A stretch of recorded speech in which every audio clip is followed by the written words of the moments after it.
News 7 ઇન્ડિયામાં આપ સૌનું હાર્દિક સ્વાગત છે। આવો જોઈએ આજના સમાચાર। ટેકાના ભાવે ખરીદી કે ખેડૂતના નામે સરકારની તિજોરી લૂંટવાનું ષડયંત્ર। રાજુભાઈ કરપડા। મૂડી એપીએમસીની અંદર ભરતી નથી થતી અથવા તો ઉતારો નથી બેસતો, આવું કહીને ખેડૂતની મગફળી રિજેક્ટ કરવામાં આવે ત્યારબાદ આયોજનપૂર્વક ત્યાં બાજુમાં રહેલા વેપારીઓ 200 કે 300 ટેકાના ભાવથી નીચા ભાવ આપી મગફળીની ખરીદી કરીને એ જ રિજેક્ટ થયેલી મગફળી અગાઉ આયોજન મુજબ જે બોગસ રજીસ્ટ્રેશન કરાવેલા હોય છે એ ખેડૂતના નામે ટેકાના ભાવે વેચાણ કરી નાખે છે। જો વેપારી મગફળી આપે છે તો ભરતી પણ થઈ જાય છે અને ઉતારો પણ બેસી જાય છે। રાજુભાઈ કરપડા।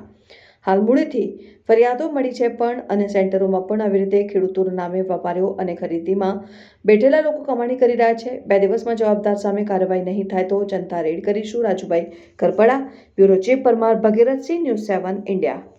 હાલ જે ટેકાના ભાવે મગફળીની ખરીદી ચાલી રહી છે એમાં ખૂબ જ મોટા પ્રમાણમાં ખેડૂતોની ફરિયાદો મળી રહી છે।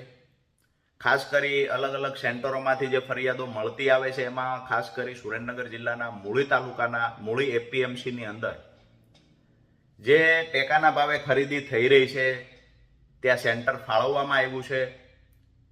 ત્યાં એક જબરજસ્ત કોઈની રહેમ નજર નીચે એક ષડયંત્ર ચાલે છે। અમને જે જાણવા મળ્યું છે એ મુજબ જે ખેડૂતો ટેકાના ભાવે મગફળી આપવા માટે આવે છે, જેનો પણ રજીસ્ટ્રેશનમાં નંબર લાગ્યો છે, એ ખેડૂત આવે છે તો એનો ઉતારો નથી બેસતો આવું કહી અને એ ખેડૂતની મગફળી રિજેક્ટ કરવામાં આવે। ત્યાર પછી આજુબાજુમાં જે બેઠેલા વેપારીઓ છે આ વેપારી ટેકાના ભાવ કરતા 200-300 રૂપિયા નીચા ભાવ આપી અને એ મગફળીની ખરીદી કરે છે અને એ ખરીદી કર્યા પછી અધર ખેડૂતોના નામે એડવાન્સમાં વેપારીઓએ રજીસ્ટ્રેશન કરાવેલું હોય છે જે બોગસ હોય છે।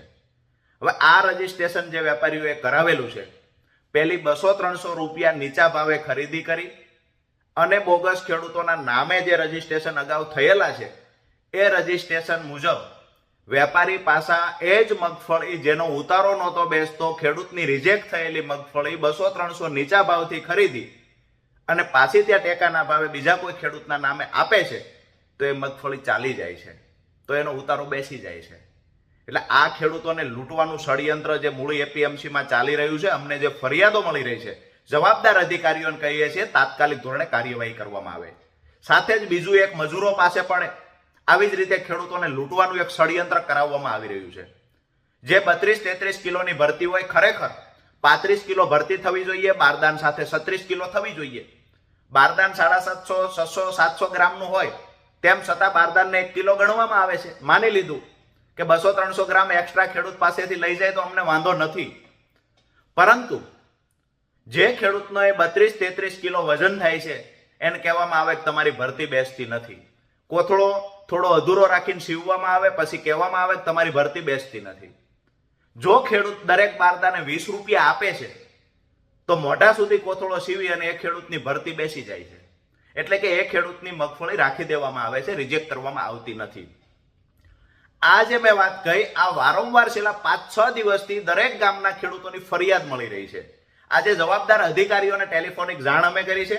અગર 2 દિવસમાં નિરાકરણ નહીં આવે તો સ્ટીન કરવાનું થશે તોય અમે કરીશું, જનતા રેડ કરવાની થશે તોય કરીશું। ખેડૂતોને લૂંટવા માટેનું ષડયંત્ર તાત્કાલિક ધોરણે બંધ થાય આ નમ્ર નિવેદન સાથે વિનંતી કરીએ છીએ।